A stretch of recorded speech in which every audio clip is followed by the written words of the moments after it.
For the first time in 2013 school year, and we're live. This is my Physics 11 class. Thank you, Dane. I started teaching physics 10 years ago. I started out teaching math, and the physics teacher here retired, and I told my mom, I'm teaching physics 12, and my mom asked a question. She said, what the heck is physics? I did a little rant last day. I said, biology is pretty easy to categorize. If it was living or can live, it's biology. Chemistry is kind of, how do you define physics? There's all sorts of definitions, but I'm going to steal the one that my first year university prof gave me. It's kind of a strange definition. He said that physics was the science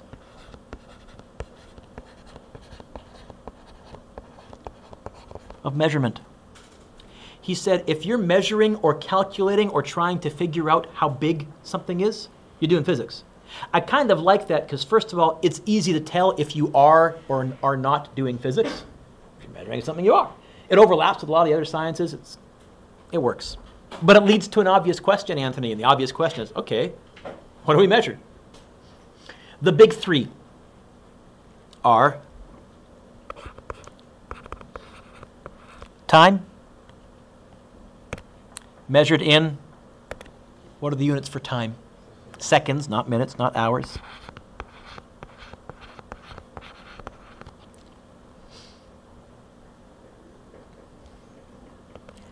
Length, which includes distance, but also includes how big stuff is. Measured in.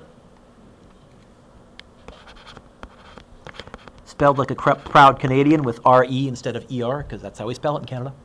Who knew? And mass, measured in.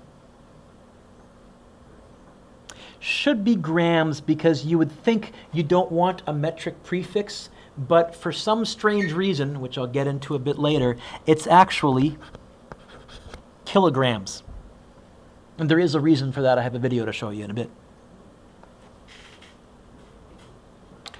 We use the Système International, the SI system. It was invented in France, so we use we would call it International System, but SI.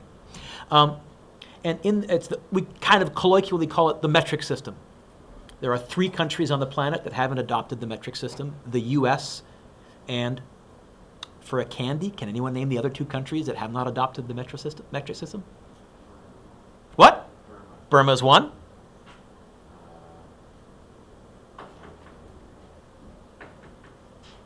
The other one begins with an L. Liberia? Maybe, I think it's Liberia. We'll double check in the video. Remind me to give you 2 guys a couple of candies. That back corner there's got some good stuff. I hope the U.S. would wake up and see the light and go metric because it's so much easier. Conversion factors are so much easier in metric. Hey, in a kilometer, how many meters are there? 1,000. A nice, lovely, round, easy number to remember. In a mile, how many feet are there? Does anybody know? See, I know it's 5,192 because I'm a nerd, but what a stupid number to have to keep track of. You can't do anything with that one.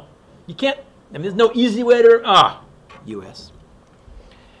In the Système International, in the SI system, there are 7 fundamental units upon which all of the other units are defined. All of the other units are defined in terms of these 7. The first 3 I've already told you. We have length. The fundamental unit is a second. That's defined.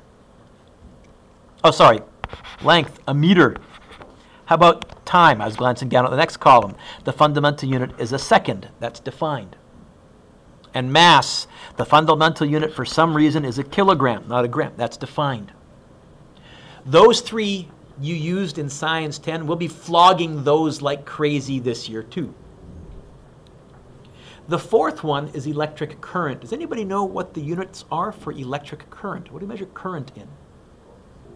Volts actually measures how much battery charge there is, and it's a function of current.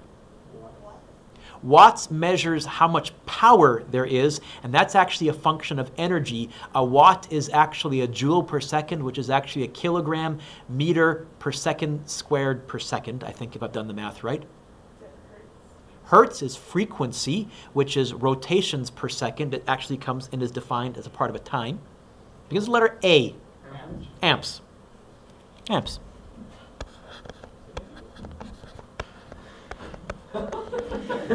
We will not be doing amps this course. Physics 12 in the second half. Oh yeah, lots of current. Temperature, this one you know. What are the units for temperature? Begins with the letter D. Okay, degrees, but we have several different ways to measure degrees. We have the stupid US system, Fahrenheit, really, come on. We have Celsius, which is actually not the physics or science standard. Does anybody know what degrees are the science standard? What? What? My name's Kelvin, so I always, anyways, yeah.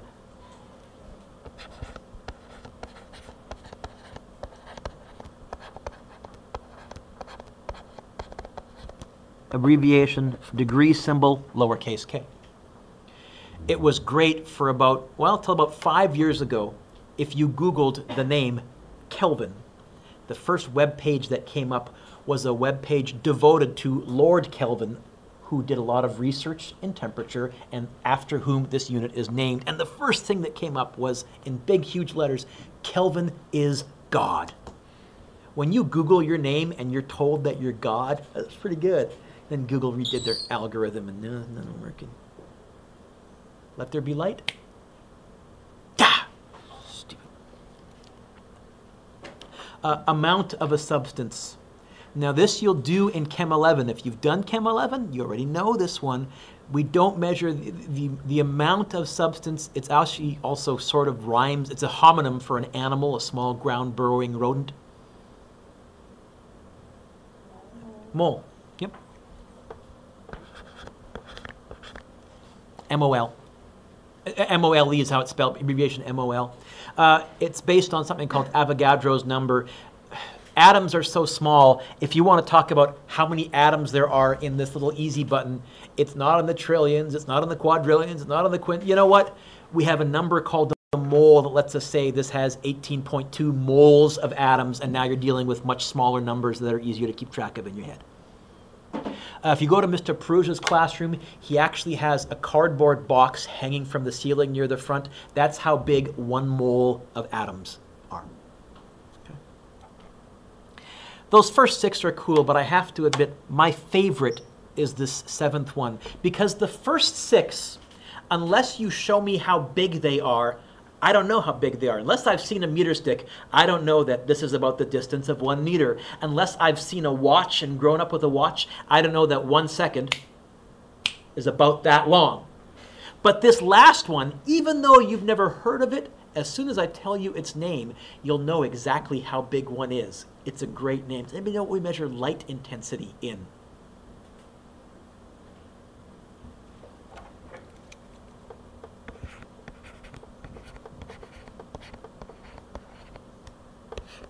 And I dare say all of you know exactly how bright 1 candle is. Even though you've never seen the unit before, all of you, I hope, are visualizing either a little birthday candle or a little candle. That's how bright 1 candle is. To me, that's still one of my favorite units. It's a good one. By the way, that's not exactly how bright 1 candle, but it's close enough that that's about how big it is. The sun is several trillion candles, right?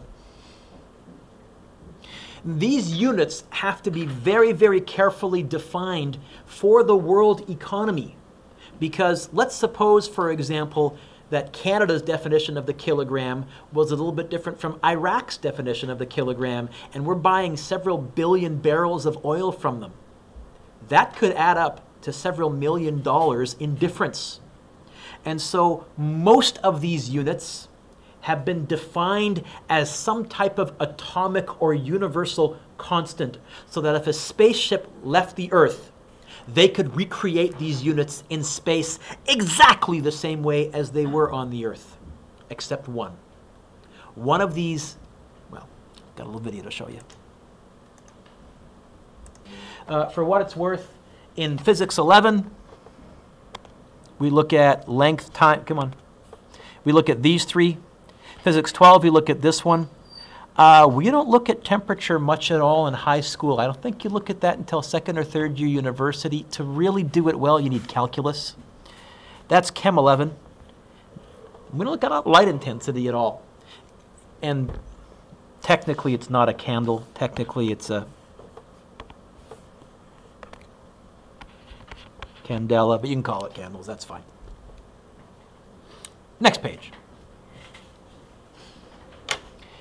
In addition to the base units, the SI uses a prefix system to allow for the representation of really big and really small numbers. It's nice. And they're all powers of 10. For example, 2.5 kilograms really is 2.5 times 10 to the 3 grams. The prefix kilo means times by 1,000.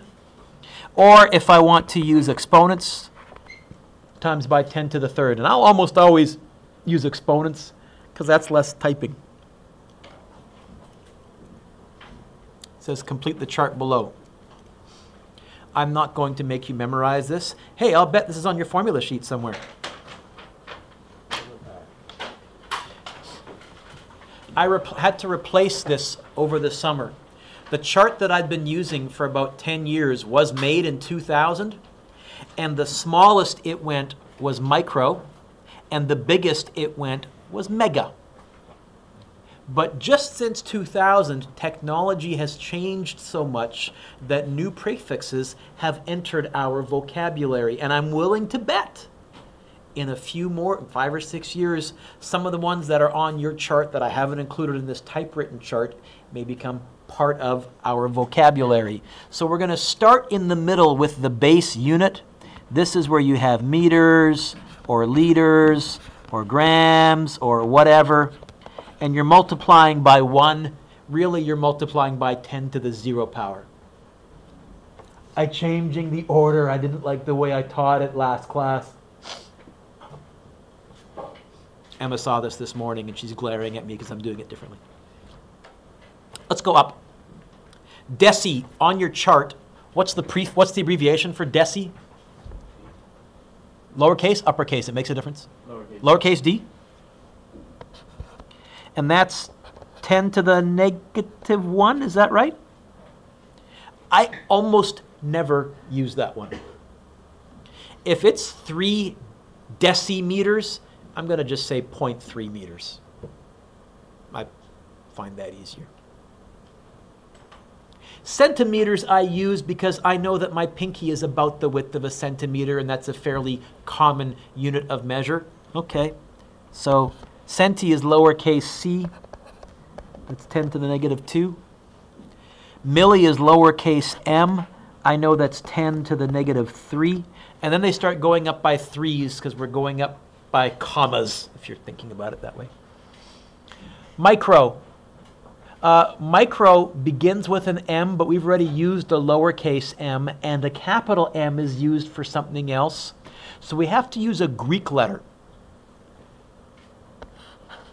It's the Greek letter mu. What does a Greek cow say? Mu is the dumb joke that we say. It looks like this, actually.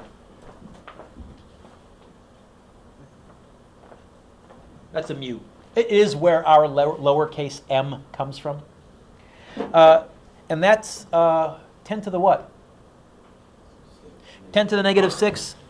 In physics 12, in the unit on electrostatics, I'll tell you to memorize that because you use it on every single question and you get tired of looking it up.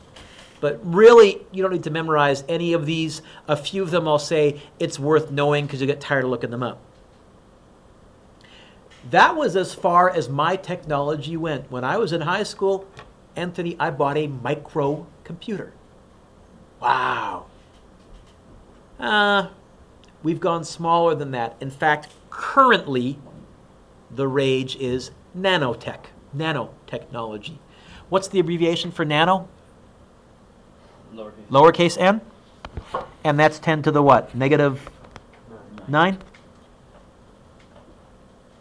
That's as far as I went in this chart until about 2 years ago. I added one more above it because I'm just starting to hear about Pico occasionally. Nanotech, you're talking about the size of molecules. Pico, you're starting to talk about the size of individual atoms. And so I'm not sure how much smaller we're going to get than that. What is Pico? Lowercase p, yes? And that's times 10 to the negative 12, I think? And I think on your chart I have one more, don't I? Did I go smaller than that? 2 more. Two more. Okay, I know femto is next.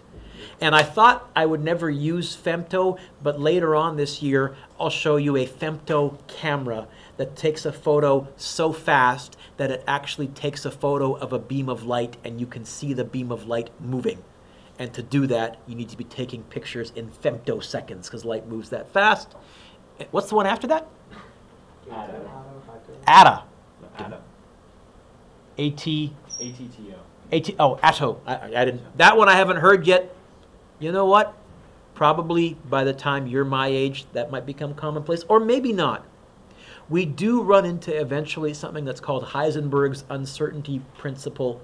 It seems that there is it's a universal law. When you get to the scale of an electron, you can't control things.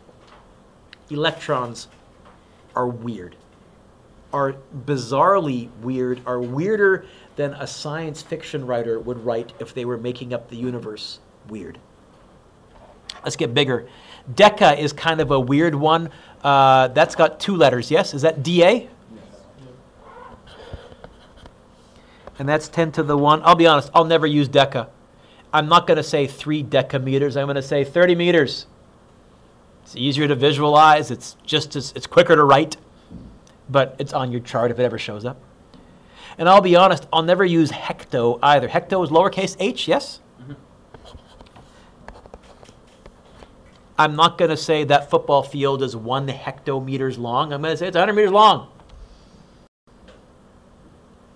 Usain Bolt won the hectometer? No, he won the 100 meters. It's easier to write and easier to visualize. Kilo we use. I know that's a K. And 10 to the 3rd. And mega is as far as my tech went. Mega, capital M, yes? Yes. 10 to the 6th, yes?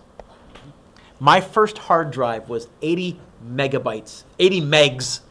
And I thought there's no way I'll fill that ever. How will I fill that up with stuff? Still remember that. I was so proud. I had a hard drive instead of the floppy, because the floppy disks were, you guys maybe don't remember those. The floppy disks had barely any memory on them. You're swapping disks all the time. A hard drive, you can store everything in one location. 80 megs, I mean, good gosh, I can store the planet on there.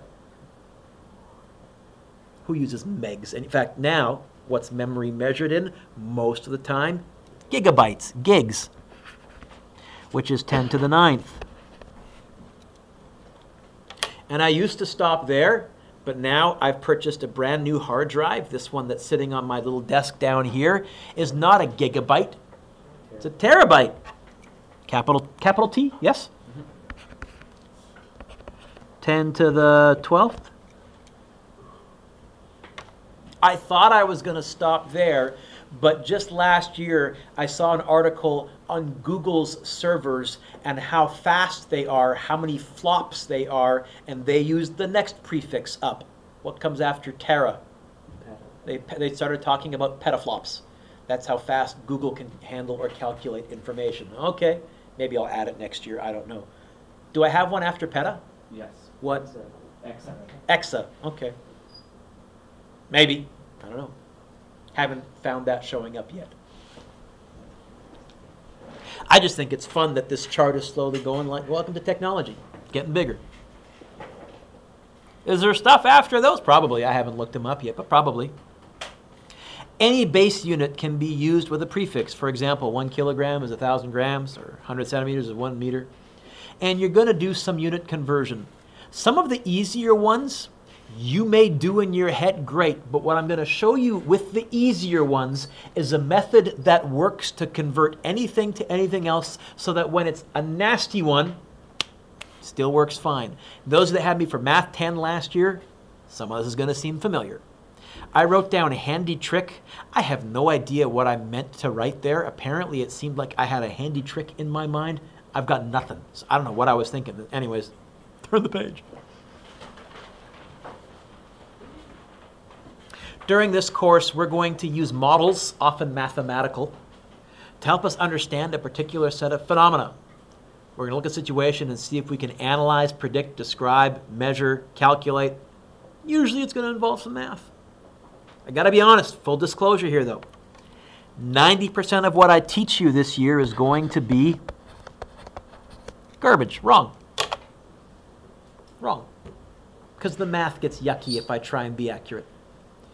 In Physics 12, when we look at circuitry, our wires won't have any resistance, even though in real life, wires do have some resistance. Oh, and as the wires heat up, their resistance won't change, but in real life that happens. Oh, and our batteries won't ever wear out, but in real life that happens. We'll ignore air resistance when we're launching projectiles. If we're looking at forces, our ropes won't have any mass, and our pulleys will be massless and frictionless because it keeps the math nicer. And usually, to be more accurate, that's when you start to need calculus, which we don't have. So, most of what I'm teaching you, Halen, is going to be garbage. But they'll be good approximations. We'll be close. Sometimes really close, especially if it's a projectile and our object is heavy and very aerodynamic, like a shot put, say. You know what? Air resistance not making a big difference there, I'm telling you. Since our models will be mathematical, now I wrote down here good math skills are a must. They are not. They help. And if you're not great at math, by the end of this year, I guarantee you will become much better at math because I will push you that way. I will challenge you to do stuff in your head. I will challenge you to show no work sometimes. On a test, always show work. On a quiz, always show work. In my homework, if I can do it in my head, check if I got it right. If I got it right, great. Then that's a good thing if you can do it in your head, I think. Jeff. So, unit conversions, you don't want your handy formula sheet handy. In fact, you want the chart with all the prefixes unless you've got them all memorized. I don't. Here is how I do unit conversions. Now, these are, I'll call them, Emma, easier ones. They're one step, and you may be able to do these in your head, but this method works for multi-step, so I start out here. Who had me for Math 10 last year? Who remembers what I always did when I was doing a unit conversion? What was the first thing that I did? Do you remember? It was really obvious, but it was to help you relax, but it was also handy. Yeah. Didn't you put the next unit, what you're converting? Not yet. That's later. Even before that. Even before that. What? I wrote down what they gave me. Always. Whatever they give me, I rewrite it. What I will try and teach you this year, McKinley, is an approach to problem solving of anything. You're going to hear me say time and time again, here's our first principle. So for example, in our whole unit on forces, you're going to hear me say, draw a free body diagram. We're all going to start out that way. And then you're going to hear me say, get the obvious one. I'm going to try and give you approaches, and then we can branch off to deal with a specific situation. But what I'm going to try and teach you is you never leave something blank. I'm going to give you enough so you can always get a start. And by getting a start, I'm trusting that as you write, your brain sends messages to your hand, and the two of them help each other remember. I've found that works for me. So here, first thing I'm going to write is 1.1 centimeters. It's no longer blank. It looks better. I'm more relaxed.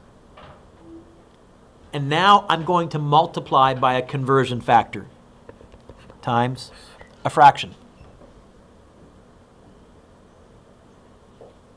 What do the instructions say, Ben? Convert the following distances to what? To meters. To meters. So I want to get rid of centimeters. To get rid of centimeters, right here, it's on the top. So I want centimeters on the bottom. And I want meters to be left on the top. But this is not correct mathematically. The way I've written this right now is wrong because on the bottom it's centimeters, on the top it's meters. But wait. On your formula sheet, what can I replace a C with? 10 to the what? What can I replace the letter C with? 10 to the what? 10 to the negative 2. So I'll put a 10 to the negative 2 in front of the meters instead of a C in front of the meters. Do you see how now they're identical? By thinking that way, also, Valoria, I'm learning names, by thinking that way, it also helps remember what numbers go where. You know what? The conversion factor goes in front of the base unit, replacing the prefix in the other part of the fraction. A C can be replaced with a 10 to the negative 2. It also tells me now what to do. It's going to be 1.1 times 10 to the negative 2 divided by, hey, what number is right here? It's invisible sitting there.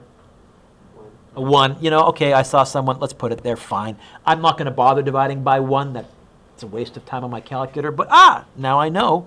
I want to go 1.1 times 10 to the power of negative 2. And this is where all of you need to get out, if you have your calculators. You need to figure out where your exponent button is, and I will come around and help you for the next few minutes. You want to get an answer of 0.011. I'm going to pause the video. So I got 0.011 meters. Hey, let's try the next one. 76.2 picometers. Convert that to meters. You know what the first thing I'm going to do is? Put down what you have. I'm going to write down what they gave me. I feel better. My question's no longer blank. I've got the blood flowing to my pen, and I'm going to write times. Oh, and I know I'm multiplying by some kind of conversion fraction. And I notice the PM is on the top. By the way, if the PM was on the bottom of a fraction, then I would put it on the top of the next fraction to get it to cancel. That's how you deal with it later on when you've got stuff all over the place. But we'll tackle that another day. What can I replace a lowercase letter p with? I know it's 10 to the something. 10 to the negative 12.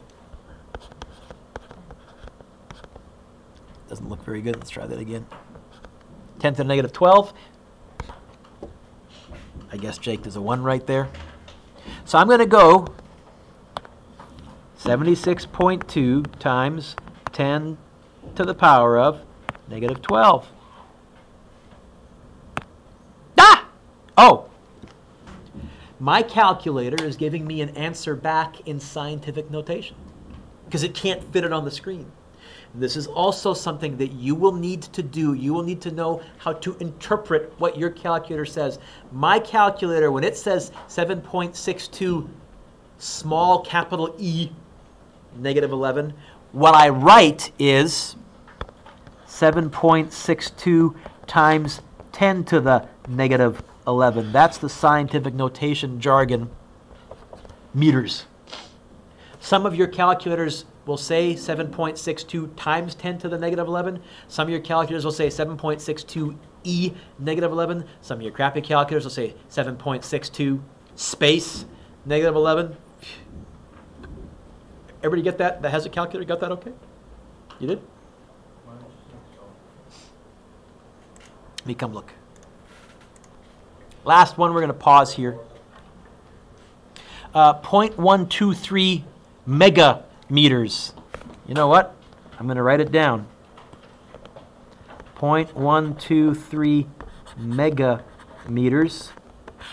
I want megameters to cancel, so that's going to go on the bottom, meters on the top. I'm going to replace the mega on the bottom with what on the top? What does the capital M, 10 to the 6? Yeah? So I guess it's going to be 0.123 times 10 to the 6th. Yeah, divided by 1, but forget that.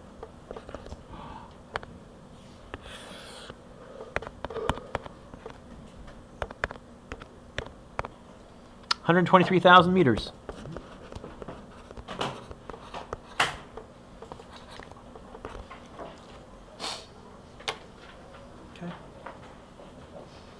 When we come back, we're going to go a little scientific notation, and I've got a couple of videos to show you, and then we'll also pick up lesson 2.